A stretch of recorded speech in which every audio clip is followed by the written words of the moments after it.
Bizim bu haftaki gündemimizde Van için bir çıkmaz sorun gibi gözüken yöneticiler tarafından neredeyse bir kangren görünümü verilmeye çalışılan trafik sorunumuz hakkında konuşacağız.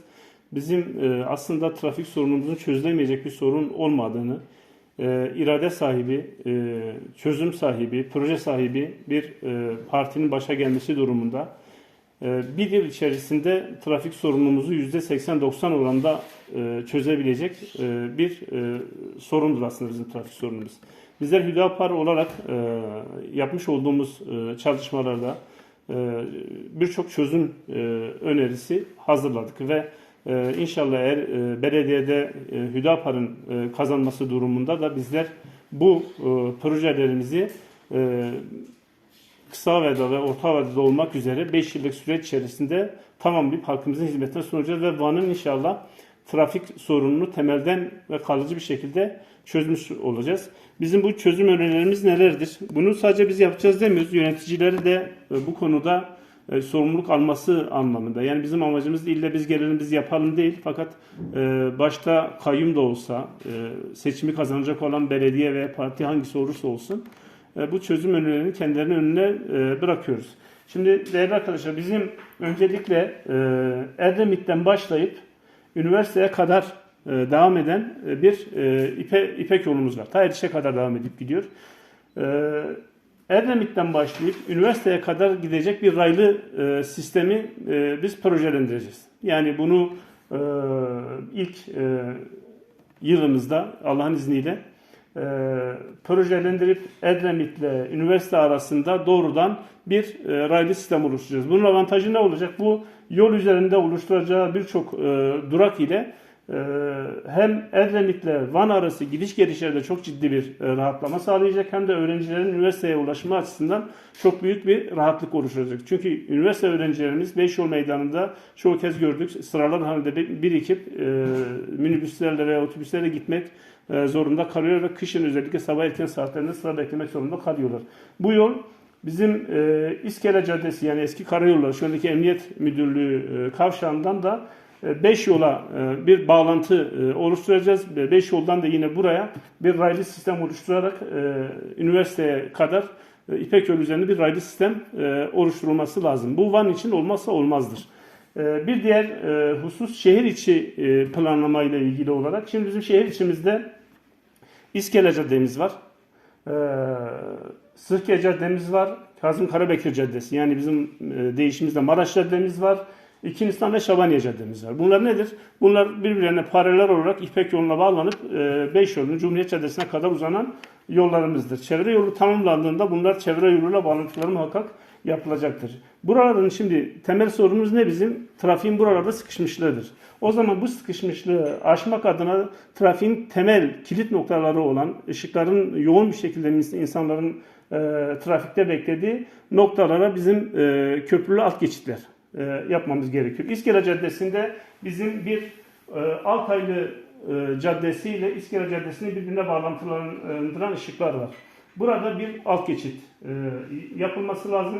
İki Suvaroğlu Caddesi üzerinde. İskele Caddesi'nde Suvaroğlu Caddesi ile İskele Caddesi'nin birleşiminde bir alt geçit daha yapılacak ve İskele Caddemizde bizim 2 tane alt geçit konumlandırmamız gerekiyor bu trafik sorununu aşmak adına. Çünkü bu haliyle İskele Caddesi dar. Şimdiye kadar tek yöne çevrildi, çift yöne çevrildi, bir türlü bir çözüm bulunamadı. Çünkü yol dar ve trafiğin durmasıyla beraber 3-4 ışıkta ancak bu bahsetmiş olduğumuz yerlerden çıkar biliyorsunuz. Modern şehirlerin tamamında bu alt geçitlerle bu tür sorunlar aşılmıştır. Bizim de İskele Caddesi'nde 2 temel noktada alt geçit yapmamız gerekiyor. Bunun yanında Sırkaya Caddesi'nde yine 2 temel noktada trafiğin sıkıştığını gözlemliyoruz. Bunların bir tanesi nedir? Altaylı Parkı'nın bulunduğu noktada çok ciddi olarak trafik sıkışması oluyor. Bir diğeri de Suvaroğlu Caddesi ile Sırkaya Caddesi'nin birleşmiş olduğu noktada trafik ne oluyor? Sıkışıyor. Bu iki yere de yine bizim köprülü alt geçit yaparak Sırkaya Caddesi üzerindeki trafiği akışkan bir hale getirerek bu yolu aşacağız. Zaten sonrasında bizim köprülü alt geçitlerimiz zaten var. Aynı şekilde Maraş Caddesi üzerinden de bizim devamında, yani Altapark'ın devamında gelen caddeler Maraş Caddesi ile birleştiği yerde ve Cumhuriyet Caddesi'nin Maraş Caddesi ile birleştiği yerde. Buralarda bizim muhakkak bir şekilde yine köprülü alt geçitler yapmamız gerekiyor ki trafik akıcı bir şekilde ışıklara takılmadan yan yollarla verilebilsin. Yine bunun yanında 2 Nisan Caddesi üzerinde de bizim çok ciddi trafik sıkışmışlığı söz konusudur. Bu nedir? Bir tanesinin en önemlisi Van AVM'nin önüdür. Yani özellikle akşam saatlerinde Van AVM'nin önündeki 2 Nisan'da ışıkların birleştiği yerde trafik tam bir keşmekeş halini alıyor ve trafik içinden çıkılamaz bir hal alıyor. Van AVM'nin bulunduğu yerdeki ışıklara yine köprülü bir alt geçit yapılarak 2 Nisan, Maraş Caddesi ve Hacı Bekir Caddesi üzerinden bir bağlantılandırma yapılarak yine buradaki bu sıkışmışlık aşılmış olacak. Bunun devamında bizim İskele Caddesi, Seke Caddesi, Kazım Karabekir, 2 Nisan ve Şabaniye Caddemiz. Bu caddelerimiz arasında doğrudan dikkat ederseniz şuradan gelen yol Şabaniye'ye bir tek şu yol ulaşıyor. Diğer yolların tamamı Şabaniye'ye ulaşmadan bir şekilde kesiliyor. Ana yollar.